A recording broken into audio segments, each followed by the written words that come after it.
And now the news.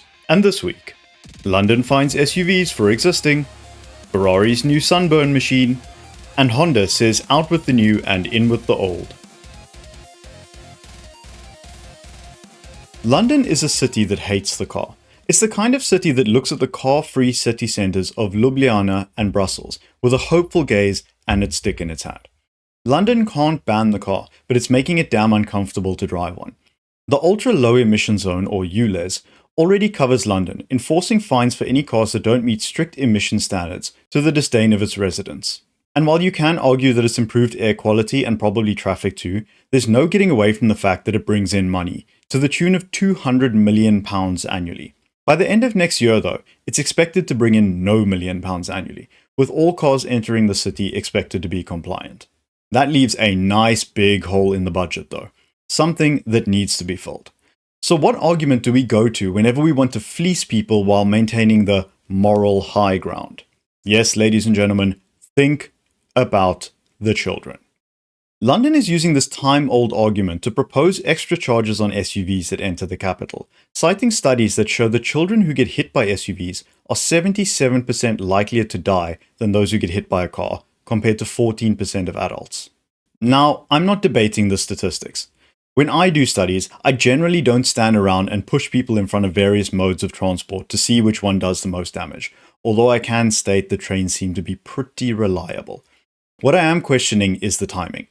Just as we're seeing a large fall-off in profits, we're seeing the segment with over 50% of new car registrations in the UK suddenly be targeted because the children are dying.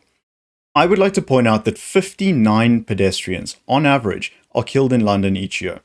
This is a city of 9 million people, and only 59 out of those 9 million are being killed. Now, don't get me wrong. I get that SUVs are too big for UK roads, especially in London. I also agree that we don't want people dying on the roads. But to claim that this proposal is to protect the kids, at the same time that ULEZ income is dropping in a country that mostly buys SUVs, is just a complete lie. Honestly, you'd do better to just teach the locals to stop walking out in front of cars. And then, just to drive home my point that this is not about safety and all about the money, the same article also notes that London is planning on changing the speed limit of every road it can to 20 miles per hour, with speeds on larger roads also being reduced from 50 miles an hour to 40 miles an hour. Again, all in the name of tackling road deaths. But when you consider that London in the last 5 years has reduced how much you can safely be over the speed limit before getting fined, and combine it with increases in the cost of fines, the next logical step is to reduce the speed limit. All of this may very well reduce traffic, deaths, and emissions in the city, but it won't stop people needing to get into the city. This means commuters will have to rely on trains and buses, which I hope means the public transport system is working well enough to handle this extra load. Oh wait, what is this related story? Just in time for summer in the north, Ferrari has unveiled the beautiful Amalfi Spider. With the coupe having been around for about a year now, it was only a matter of time. And that wait seems to have paid off, with this being a stunner of a vehicle. The car maintains its 631 horsepower twin-turbo V8, and with that some healthy figures of 3.3 seconds to 100 km an hour, and a top speed of around 320 kph. This despite the added weight of around 90 kilograms to deliver some sunlight to your bald spot, as you whisk a leggy blonde along the French Riviera. Because let's be honest, no one driving a convertible Ferrari cares about these figures. They're more interested in being able to drop the top in 13.5 seconds at speeds of up to 60 km an hour. This is a car for being seen in, not for setting lap records. And to make sure you're looking your best when you are seen, the car has an integrated wind deflector which can be activated at speeds of up to 148 km an hour, or in other words, faster than you'll ever need it to. The car introduces a new orange paint called Rosso Tramonto, inspired by the coast from which it takes its name, with the soft top fabric having 6 colors available to it. Lastly, saving the best part of this car for last, physical buttons and dials are mostly back. No doubt this is the result of Johnny Ive finally managing to beat some sense into Ferrari's design team. No official price yet, but estimates are that it'll start in the region of £210,000. Still cheaper than a house in most of the UK, so kids, stop complaining about housing, you can live in a Ferrari instead. Honda has officially announced the cancellation of 3 electric vehicles planned for the US. These models include the Acura RSX, the Honda Zero SUV, and the incredibly ugly Honda Zero Saloon. All three vehicles were going to be manufactured at Honda's Ohio production facility, a site they've spent the last 2 years retooling for this. In their press release, they cited a volatile US environment, specifically pointing to American tariff policies and the easing of fossil fuel regulations. The decision also follows a significant decline in EV demand and the ending of federal clean vehicle tax credits. Honda expects to take a financial gut punch with this move, with potential losses reaching up to $15.8 billion. However, to mitigate the impact, top executives will undergo voluntary pay cuts of up to 30% for 3 months. The top brass at other manufacturers could learn a thing or two here. Beyond the US, Honda admitted that they can't compete in the Chinese market anymore, with Chinese manufacturers able to develop faster and add more features, things that matter more to buyers there. As a result of these factors, Honda is pivoting its North American strategy to focus on hybrid offerings, including reworking their battery production to cater to hybrid rather than full EV batteries. All of this does beg the question though, what will happen to their and Sony's joint Afeela brand? Well, as part of this they've confirmed that it'll be unaffected. I can only assume Sony threatened to sue them into the ground if they tried to pull the plug. After all, Sony does love to pull as much money as they can out of everyone. Honda joins GM, Ford, and Stellantis in a broader industry trend of writing down billions in EV investments, with a combined total from these 4 companies approaching $70 billion in losses. I for one am glad these are getting cancelled. Not the Acura, because that's just some car, in the way that so many are these days, but the Zero Saloon is gross. It looks like a mashup between a Lamborghini Gallardo and an Espada, with some Cybertruck thrown in there just to really drive home the point that this is not a looker. Add to that the vacuum cleaner look on both ends, and you just have to wonder what a company whose best-selling vehicle in the US is the perfectly safe and inoffensive CR-V was thinking when they greenlit this monstrosity. The SUV around the front looks a bit better. You can see the Honda design language show through. But again, you go to the back and it has that weird back end that looks like it's meant for transporting coffins. All this said though, I do feel for Honda with the decision to cancel these vehicles. They're turning a profitable period into one of massive loss. My feelings on the looks of the Zero series aside, I think with the current market conditions they're making the right call.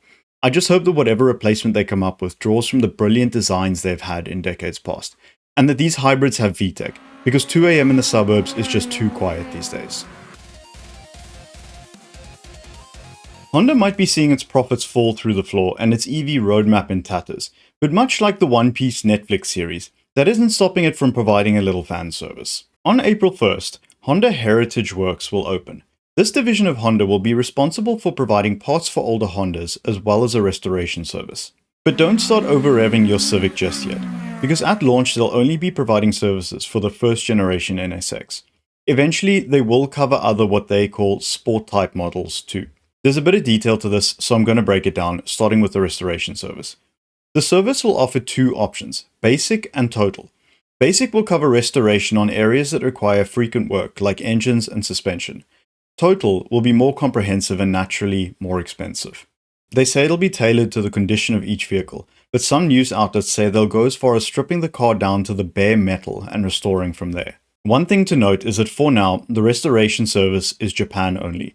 So if you have the time and money, ship your NSX to Japan, throw some Famichiki wrappers in it, and see if that'll convince Honda that it's actually a Japanese model worthy of their time.